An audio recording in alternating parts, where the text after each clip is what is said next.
All right, so make sure that you do not miss that one. As I said, 11 to 13 April at Kyalami Grand Prix Circuit. Lights about to go off. Here we go again for classes D and E.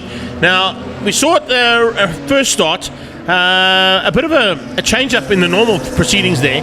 Yucca Storm found something pretty special and tried to get away from the field. Nico Herbst was there as well, pushing hard to try and get to the front end. But now with the reverse grid, makes it a little bit more difficult. Yeah, so they're going to try to get through the top five. We only invert the top five of each class. We had two breakouts in D&E in the first race. I don't know if you noticed. I was told that, yes. Yeah, Yaku Storm Jr. He's now come and joined us in Class C, and Neil Reynolds also jumped into Class C. And look, what's nice with these two classes, this is like our entry-level classes. So, start out in Class E and you build your way up into Class D. So it's a perfect feeder into our upper end classes, your A, B's and C's. So it's like someone was telling me, we cater for everyone, the big fast guys and the guys in Class E. We got Karen Ninaber in a little 318, it's a little 318, but she's having fun at the back. Cobus Boma battling a little bit here, so not quite in the kind of pace we normally see from him. Kind of mixing it up here with the Class C and D and E competitors, and the mix up there is pretty real. The Herbst boys are up close and personal as well. Oh, it's a Herbst sandwich there. Yeah, big time there. Yeah. Just problem on the sideline there. Unfortunately, again, he had a stuck accelerator in race 1, and he parked it in a bad, almost the same place. So hopefully he don't have the safety car again. So at this point in time, it's a bit of a fight on, as you can see. It's kind of mid-pack battles that are raging more than anything at the front. The front end's kind of just getting and settling down.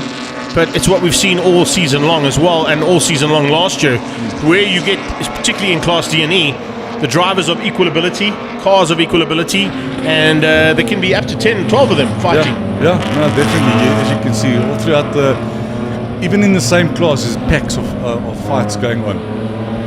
We saw him earlier on at the Passion for Speed, jumping into the 745. And we might have him come pay a visit again at Kyalami. Someone's gone, that's the Randfontein. One of the Randfontein boys have gone off there. Oh, looks like it could have gone off there. Roland Hopkins. Hopkins, I think it might be, yeah. Also having a bit of a nightmare start. Yeah, so Hopkins also had a bit of a tough one in the first heat too. And that youngster in the 125, he's new to the series. He came from HRSA, so yeah, new to the series. I think he's quite young.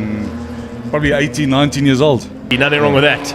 That's kind of what you expect to see. Change up at the front. To third. Claudio's taking the lead. Boma into second. Deelwald down into third place, and the Herbst boys right behind him. Then we got Cavalieri, and a bit of a drop down there. We see Dave Rees, Trevor Long, and Ari, and then it is Sean Dodd, as I said, leading things out in terms of Class E.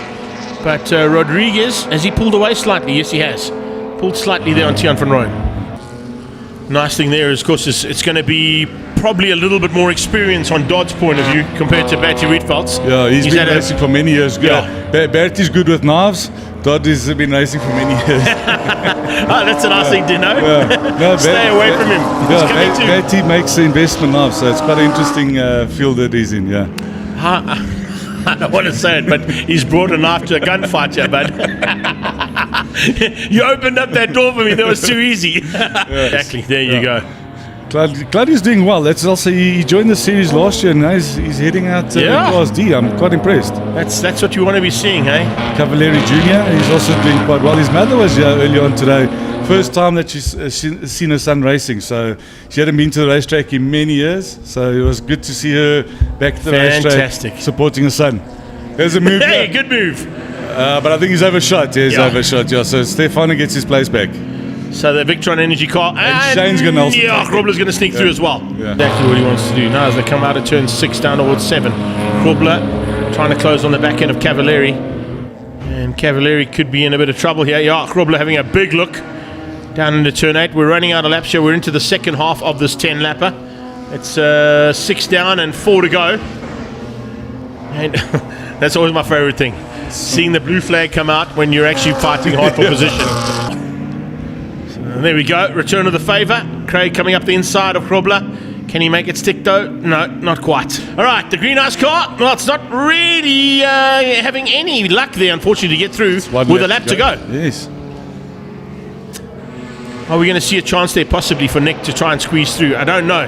Boma seems to have him covered. I saw a shot there earlier. Looks like Zahiri's trying to tackle the new guy Tiaan van Rooyen into. Yes, he is. Did he manage to get past? I think he's just behind him, but he's definitely putting the pressure on. But look at these two E90s. What did I say? They love racing against each other. They do so well. Yeah, nice to see that. Tiaan's made a mistake. Commentator's curse. Bernard de Gaveo. Sorry, Tiaan. Yeah. Archtown, you, bro, not me. This time it was all you.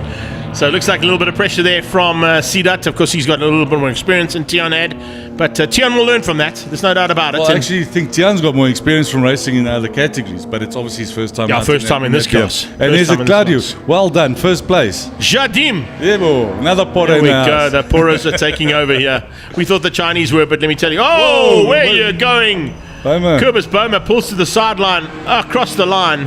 He still gets third, ahead of Shane Grobler, but exiting very rapidly after he crossed the line, possibly with some kind of an issue that I think just made it to the line. And it's good to see Dave Rees also finishing it. He led our championships last year, and then all of a sudden that car just gave him uphill all the time, and even the previous race didn't finish.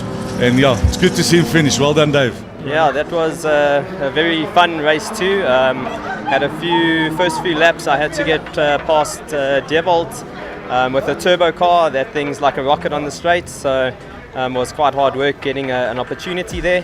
And then once I was in front, it was just purely pushing head down and looking in the mirrors in case Kobus was going to come down the inside on the brakes. But I think it was on the last lap something happened where he wasn't there any longer, so then I had a nice last lap with a bit of space and could actually enjoy it. So yeah, really hard work, hot out there, and just thanks to the club, thanks to the organisers, really good fun. Thank you.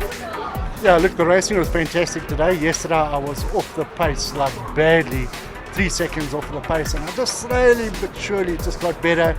Qualifying went nicely. I still started fairly far at the back. I think it was 6th or 7th, and I just kept on going a little bit quicker, and the car was bulletproof, unbelievable. Just I couldn't get through the corners. The car was bouncing so badly. But at least the first race I got a second place, which was fantastic, and the second race I got a first place, which was unbelievable. It's just such clean racing between all the guys. So yeah, thank you it was a lacquer day, awesome racing for us.